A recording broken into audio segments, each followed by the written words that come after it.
अच्छा जी, अब हम सेहत आमा के हवाले से बड़ी एक इंपॉर्टेंट बात करने जा रहे हैं। आपको पता है बाखबर सवेरा में हम हर शोबे से खबरों को डिस्कस करते हैं, लेकिन अब जो मैं बात करने जा रहा हूँ ये ज़रा अब आप भी बैठ के सोचिएगा कि आखिरी दफ़ा आपने अपना विटामिन डी या फिर कैल्शियम सीरम लेवल्स कब चेक कराए होंगे। हमने अपनी हड्डियों के ऊपर कब आखिरी दफ़ा गौर किया होगा, या हमने कब अपनी हड्डियों के ऊपर सोचा होगा कि हमें क्यों दर्दें हो रही हैं। नहीं ना, हम इग्नोर करते हैं। सबसे ज़्यादा मुझे लगता है कि हमारी बॉडी में मोस्ट इग्नोर्ड जो चीज़ है वो हड्डियाँ हैं।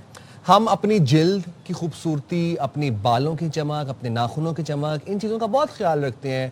हम अब लाखों रुपए दे के एस्थेटिक प्रोसीजर्स करवाते हैं, लेकिन हड्डियों का हम तब ही सोचते हैं कि जब कहीं ना कहीं हमें दर्द निकले। ये एक हमारा एक अलमिया है इस माशरे का।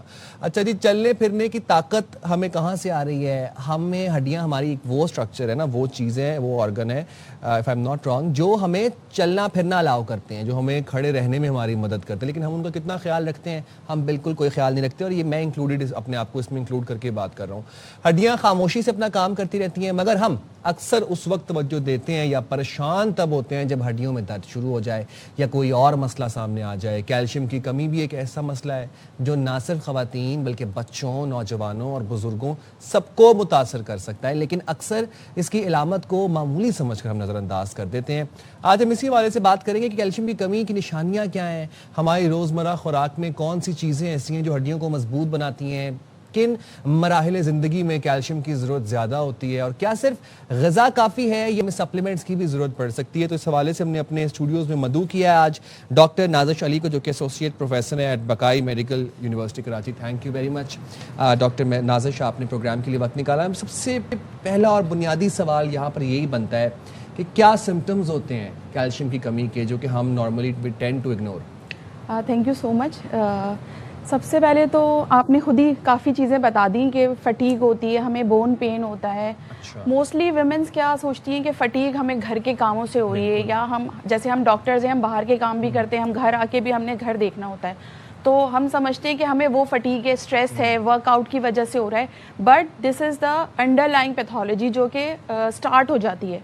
तो फर्स्ट ऑफ ऑल जो बेसिक हमारी डेफिशिएंसी ऑफ कैल्शियम की वजह से जो सिम्टम हमें आता है वो हमारा पेन एंड फटीग होता है। बोन पेन तो लेटर ऑन होता है, लेकिन mostly stress, fatigue, dental caries, ये सारी चीजें हमें जी डेंटल कैरीज भी होती है कैल्शियम। और आपकी स्किन के ऊपर भी कोई नुमाया कोई सिम्टम्स? बिल्कुल, स्किन हमारी, हमें हर किसी को चाहिए होता है कि हमारी शाइनी स्किन हो, तो स्किन डल होना शुरू हो जाएगी, और ये सारे सिम्टम्स हैं जो कि कैल्शियम। ख़वातीन की अगर हम बात करें, भी आपने जिक्र किया कि उनको लगता है कि शायद घरेलू काम हमने ज़्यादा कर लिए हैं, या एक बड़ा ही यूज्ड और बड़ा ही एक आम सा जुमला है कि पट्ठों में खिंचाव आ गया, पट्ठों में दर्द हो रही है। आपको लगता है कि वो पट्ठों की दर्द ज़्यादा वो जोड़ों की दर्द, वो हड्डियों का मसला है? हाँ, ये हम कह सकते हैं, क्योंकि जो रेफर्ड पेन होता है वो बोन से डायरेक्टली टूवर्ड्स द मसल ही आ रहा होता है। तो खातून ये समझ रही होती है कि मैं थक गई हूँ, तो पट्ठे खिंच गए, उसकी वजह से डेफिशिएंसी हो रही है, उसकी वजह से पेन हो रहा है, लेकिन बेसिकली ये पेन जो है वो बोन की तरफ से ही रेफर होके मसल की तरफ आ रहा होता है।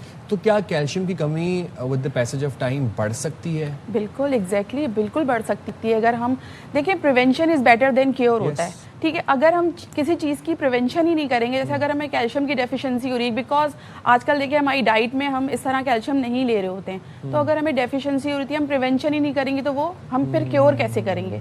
तो ये सारी चीज़ें। और डॉक्टर साहिबा, हमारी डाइट में कौन सी ऐसी चीज़ें हैं जो कि हमारी हड्डियों की नशोनुमा के लिए अच्छी हैं?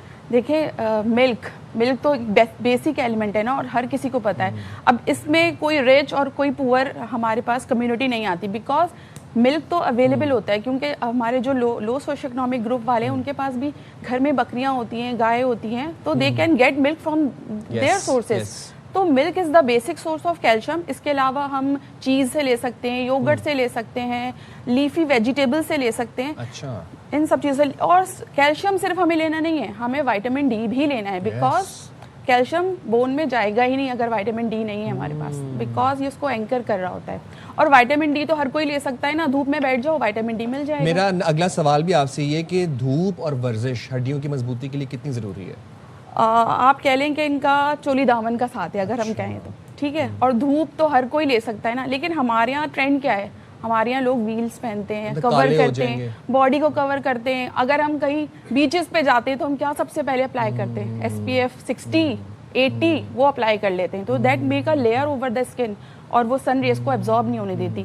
और आम तौर पर भी जो ख़वातीन बाहर जाती हैं घर से, वो सबसे पहले अपने आप को कवर करके जाती हैं कि हमारे हाथ ना काले हो जाए, हमारा फेस ना काला हो जाए। और कुछ लोग अपने रिलीजियस बिलीफ्स की वजह से भी कवर कर रहे होते हैं। तो that also causes the deficiency of vitamin D, जो कि कैल्शियम की एब्जॉर्प्शन के लिए ज़रूरी है। अच्छा, ये अब जाहिर सी बात सोशल मीडिया का दौर है और हर रोज़ हमको नई बात देखने को सीखने को मिलती है हमें। अब ये मिथ है या क्या है, ये अब आप ही बताइएगा कि ये एक बात है कि जनाब बहुत से हल्कों में डिबेट होती है इस चीज़ के ऊपर कि दूध एक उम्र के बाद आपके लिए मुफीद नहीं रहता, ये क्या ये सच है?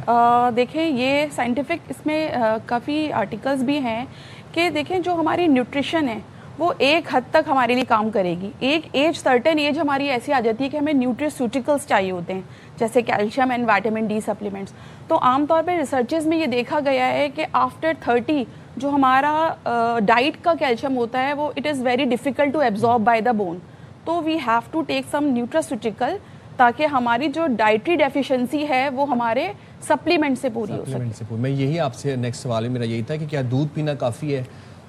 दूध पीना बहुत ज़रूरी है लेकिन इट्स नॉट इनफ, काफ़ी नहीं है। You have to take some supplements after a certain age. देखिए, टीनेजर को हम कहते हैं सुबह 1 गिलास दूध पिला दो, रात में 1 गिलास, that can be go on, but in at the age of menopause, pregnancy में, लैक्टेशन में आपको कैल्शियम सप्लीमेंट्स की ज़्यादा ज़रूरत होती है, उसकी डिमांड बढ़ जाती है। जैसे अगर हमें 1000 चाहिए, 1000 मिलीग्राम ऑफ कैल्शियम चाहिए, बट प्रेगनेंसी में हमें 15 से 2000 तक चाहिए होता है, 1500 मिलीग्राम से 2000 तक। तो दौरान हमल ख़वातीन और बहुत से मुख्तलिफ अपनी ज़िंदगी के अतबार में सप्लीमेंट्स लें, ये आप कह रहे हैं कैल्शियम बिल्कुल लेना चाहिए। और जो जिन नौजवानों को लैक्टोज इंटॉलरेंस है वो क्या करें? वो तो एक मसला देखिए, लैक्टोज इंटॉलरेंस तो मिल्क में है ना, लैक्टोज तो मिल्क में है, लेकिन जो सप्लीमेंट्स ले रहे हैं that are very good for them, तो वो उससे अपनी डेफिशिएंसी पूरी करें। और हमेशा कैल्शियम ऐसा लें जिसमें विटामिन डी भी हो, विटामिन सी भी हो और विटामिन B12 भी हो। जैसे CAC है हमारे पास, कलसान है, इनमें ये चीज़ें शामिल हैं। अच्छा। तो they can also help in fatigue of the muscle, वो फटीग को रिड्यूस करती हैं। They can help in absorption too. Right. हमें ख़वातीन की अगर मैं बात करूँ, ज़िंदगी के कौन कौन से ऐसे मराहिल आते हैं एक खातून की ज़िंदगी में जिसमें उसको कैल्शियम सप्लीमेंट्स की या कैल्शियम इंटेक की एक्सट्रीम ज़रूरत होती है? एक्सट्रीम तो यही मैंने आपको पहले भी बताया, pregnancy and lactation and menopause when the menses are end up. तो उसमें क्या होता है, हमारा एक हार्मोन है जो हमारा बेसिक हार्मोन है ईस्ट्रोजन, वो डिक्लाइन हो जाता है। और ईस्ट्रोजन क्या करता है, हमारी बोन हेल्थ के लिए एक वाइटल रोल प्ले करता है। अच्छा। तो जब वो हमारे पास नहीं होगा तो फिर हम क्या करेंगे, हमें बाहर से ही सप्लीमेंट्स लेने पड़ेंगे। तो मीनोपॉज एक ऐसी स्टेट है जिसमें हमारी जो कैल्शियम डिमांड है वो तकरीबन 1000 से 1200 मिलीग्राम तक बढ़ जाती है। तो हमें मेनोपॉज में लेना चाहिए। ख़वातीन को जो मेनोपॉज से गुजर रही हैं वो कैल्शियम की इंटेक लें। मेरा यही पैगाम है, जो ख़वातीन जो अपनी 40s को क्रॉस कर गई हैं, 45 क्रॉस कर गई हैं, they should take their calcium supplement along with the diet. Diet को ना भूलें, डाइट सबसे पहले हमने लेनी है, उसके बाद हमने कैल्शियम सप्लीमेंट ज़रूर लेने, ताकि हमारी बोन हेल्थ जो है वो अच्छी हो सके। क्योंकि देखें, आप सबको पता है मीनोपॉज में ईस्ट्रोजन नहीं होता, ईस्ट्रोपीनिया होता है। ईस्ट्रोपीनिया कैन लीड्स टू ऑस्टियोपोरोसिस। तो हमें पहले प्रिवेंशन करनी है, देन क्योर करना है ना। तो अगर हम प्रिवेंट कर लेंगे तो हमें किसी चीज़ के लिए फिर दवाई डॉक्टर के पास नहीं जाना पड़ेगा, अगर हम पहले ही प्रिवेंट कर लेंगे। तो lovely, very nice, thank you very much doctor Nazish, आपने बहुत अच्छे से हमारे व्यूअर्स को कैल्शियम की importance I, and calcium is very important. और प्लीज़ अपने कैल्शियम लेवल्स चेक करवाते रहा करें, ट्वाइस अ ईयर करवा लिया करें। विटामिन डी, अच्छा बहुत से लोग शिकायत करते हैं कि जिन हमारे चेहरे के ऊपर, स्किन के ऊपर छाइयाँ पड़ रही हैं, पिगमेंटेशन हो रही है, मोस्ट ऑफ द टाइम्स उनको ये पता ही नहीं होता कि ये स्किन का इशू नहीं है, ये आपके अंदर विटामिन डी की कमी है। और अभी डॉक्टर साहब ने ये बताया कि विटामिन डी ही एंकर करता है कैल्शियम को आपकी बोन्स तक पहुंचाने के लिए। So this is very important.